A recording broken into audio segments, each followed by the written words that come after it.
So good afternoon friends, welcome to my channel. ఈ రోజు మనం ఇండియన్ పాలిటీలో చాప్టర్ 1 స్టార్ట్ చేద్దాము. నిన్నటి వరకు మనం ఫండమెంటల్స్ చూసాం కదా. ఈరోజు చాప్టర్ 1లో మనకి ఏంటి అంటే భారతదేశ రాజ్యాంగ పరిణామ క్రమము, దాన్నే మనం ఏమంటామంటే ఎవల్యూషన్ ఆఫ్ ఇండియన్ కాన్స్టిట్యూషన్ అని కూడా అంటాం ఇంగ్లీష్లో. అయితే మనకి బీసీ రావత్ అనేటువంటి ఒక ప్రముఖ చరిత్రకారుడు భారతదేశ రాజ్యాంగ పరిణామ క్రమంను ఈ విధంగా 6 దశలుగా వర్గీకరించాడనమాట. బీసీ రావత్ అనే చరిత్రకారుడు 6 దశలుగా వర్గీకరించడం జరిగింది. మనకి భారత రాజ్యాంగం అనేది ఎప్పుడు అమల్లోకి వచ్చింది అని అంటే 1950 జనవరి 26న భారత రాజ్యాంగం అనేది అమల్లోకి వచ్చింది. ఇప్పుడు మనం బీసీ రావత్ ఎన్ని దశలు అన్నాము? 6 దశలు అన్నాం కదా. ఆ 6 దశల్లో ఏంటి అంటే ఫస్ట్ దశ వచ్చేసి 1600 నుంచి 1772 వరకు దాన్ని మొదటి దశ అని అంటామన్నమాట. రెండవ దశ వచ్చేసి 1773 నుంచి 1858 వరకు ఉన్న దశని రెండవ దశ అంటాము. మూడవ దశ వచ్చేసి 1858 నుంచి 1909 వరకు ఉన్న దాన్ని మూడవ దశ అంటారు. 1909 నుంచి 1935 వరకు ఉన్న దశని నాలుగవ దశ.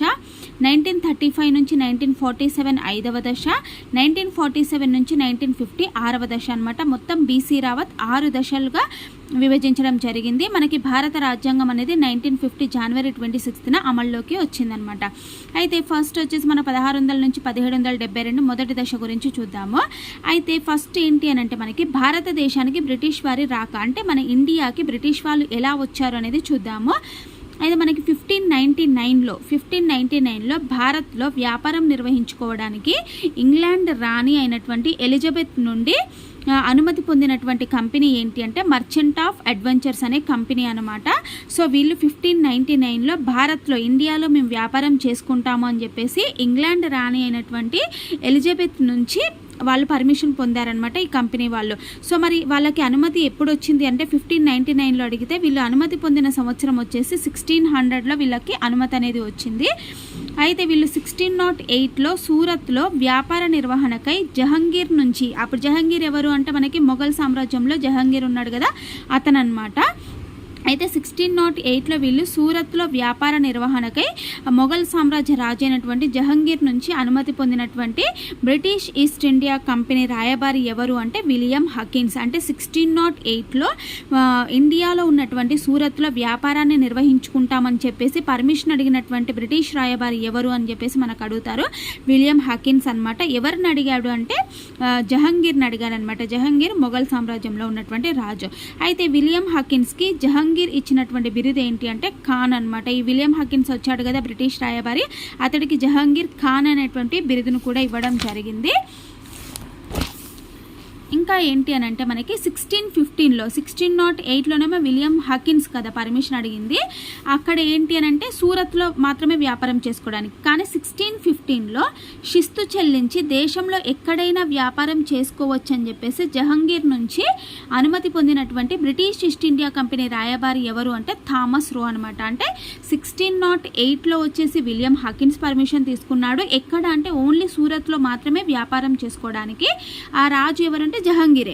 1615లో కూడా మొఘల్ సామ్రాజ్య రాజు ఎవరు అంటే జహంగీరే.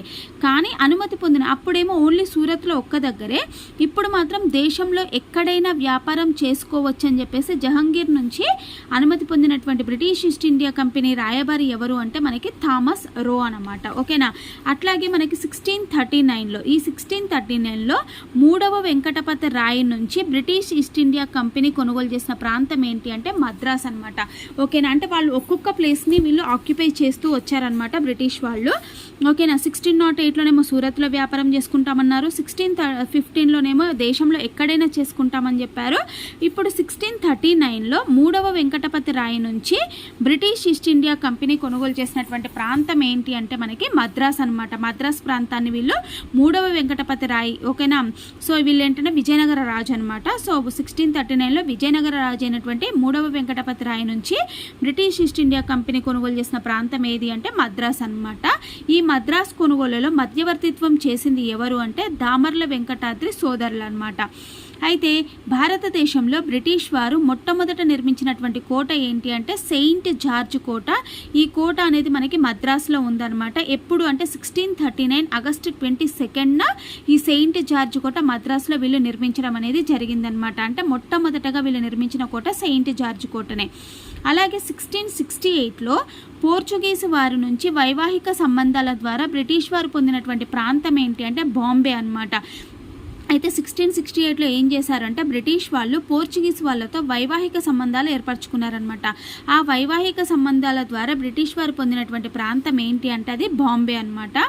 1668 తర్వాత 1698, ఈ 1698లో మిల్లత్ అనేటువంటి ఒక జమీందారు నుంచి కొనుగోలు చేసిన ప్రాంతం ఏంటి అంటే కోల్కతా. ఓకేనా, మనకి ఇక్కడ మద్రాస్ అనేది ప్రాంతం ఎవరి నుంచి కొనుగోలు చేశారు అని అంటే మనకి 3వ వెంకటపతిరాయ్, అంటే విజయనగర రాజు అయినటువంటి 3వ వెంకటపతిరాయ్.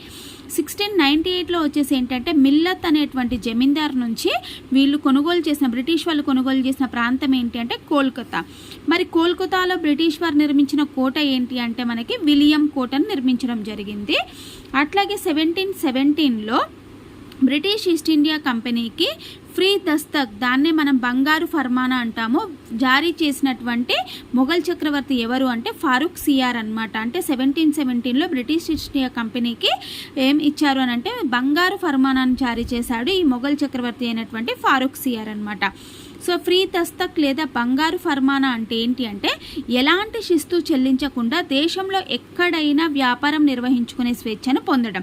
సో మీరు గుర్తుపెట్టుకోవాలి, 1608లో విలియం హాకిన్స్ ఓన్లీ సూరత్లో వ్యాపారం చేసుకోవడం కోసం, 1615లో ఏంటంటే శిస్తు చెల్లించి ఎక్కడైనా వ్యాపారం చేసుకోవచ్చు అని చెప్పేసి అడిగింది థామస్ రో.